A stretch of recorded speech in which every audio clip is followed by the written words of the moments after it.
നമസ്കാരം, മലയാളി വാർത്തയിലേക്ക് സ്വാഗതം. യൂസഫ് അലി പോലും ബഹുമാനിച്ചയാളാണ് ബൈജൂസ്.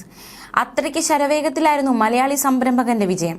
കൃത്യം ഒരു വർഷം മുമ്പ് ബൈജു രവീന്ദ്രന്റെ ആസ്തി ഫോർബ്സ് മാസികയുടെ കണക്ക് പ്രകാരം 17,545 കോടി രൂപയായിരുന്നു. അതായത് 2.1 ബില്യൺ ഡോളർ. ലോകത്തിലെ ഏറ്റവും സമ്പന്നരുടെ പട്ടികയിൽ ഇടം പിടിച്ച യുവ സംരംഭകൻ. മലയാളി എന്ന നിലയിൽ ബൈജുവിന്റെ വളർച്ചയിൽ എല്ലാവരും പ്രശംസിച്ചു.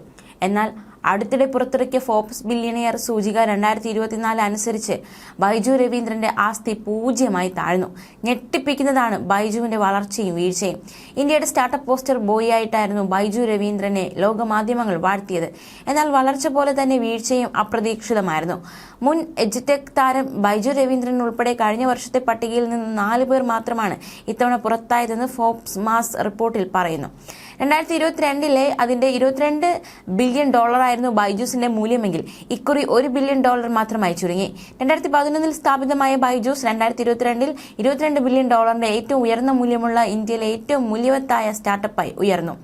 പ്രൈമറി സ്കൂൾ മുതൽ MBA വരെയുള്ള വിദ്യാർത്ഥികൾക്ക് നൂതനമായ പഠന ആപ്പിലൂടെ വിദ്യാഭ്യാസ മേഖലയിൽ വിപ്ലവം സൃഷ്ടിച്ചു. എന്നാൽ സാമ്പത്തികമായ പിടിപ്പുകേട് തിരിച്ചടിയായി. വിവാദങ്ങളും കമ്പനിയെ തളർത്തി. 2022 മാർച്ചിൽ അവസാനിക്കുന്ന സാമ്പത്തിക വർഷത്തിൽ ബൈജൂസ് $1 ബില്യൺ ഡോളറിലധികം നഷ്ടം രേഖപ്പെടുത്തി. കമ്പനിയുടെ സമ്പത്ത് ഇടിഞ്ഞതിന് ബൈജു രവീന്ദ്രൻ രൂക്ഷമായ വിമർശനം നേരിട്ടു.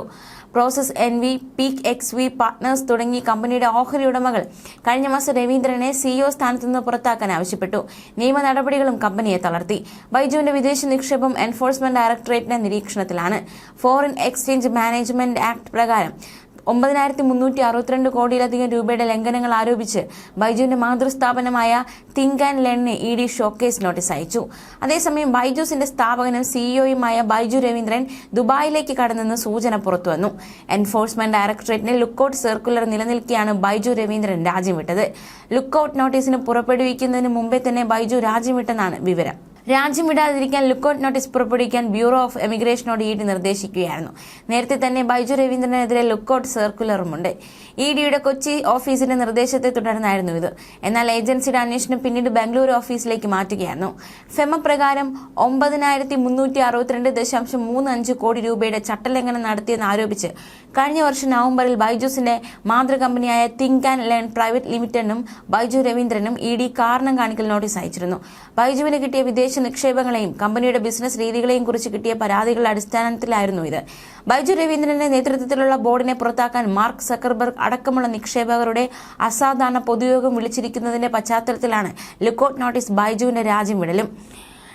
ഈ യോഗത്തിൽ ബൈജുവിനെ ക്ഷണിച്ചിട്ടില്ല. യോഗത്തിനെതിരെ ബൈജു കർണാടക ഹൈക്കോടതിയെ സമീപിച്ചിരുന്നു. കേസിൽ അന്തിമ ഉത്തരവ് പുറപ്പെടുവിക്കുന്നതുവരെ യോഗത്തിൽ എടുക്കുന്ന തീരുമാനങ്ങൾ നടപ്പാക്കരുതെന്ന് ഹൈക്കോടതി ഇടക്കാല ഉത്തരവ് പുറപ്പെടുവിച്ചിരുന്നു. ഇതിനിടെ കമ്പനിയുടെ ഭരണം നവീകരിക്കുമെന്നും പ്രവർത്തനങ്ങളിൽ സുതാര്യത ഉറപ്പുവരുത്തുമെന്നും അറിയിച്ച് ബൈജു ഓഹരി ഉടമകൾക്ക് കത്തയച്ചിട്ടുമുണ്ട്. ന്യൂസ് ഡെസ്ക്, മലയാളി വാർത്ത.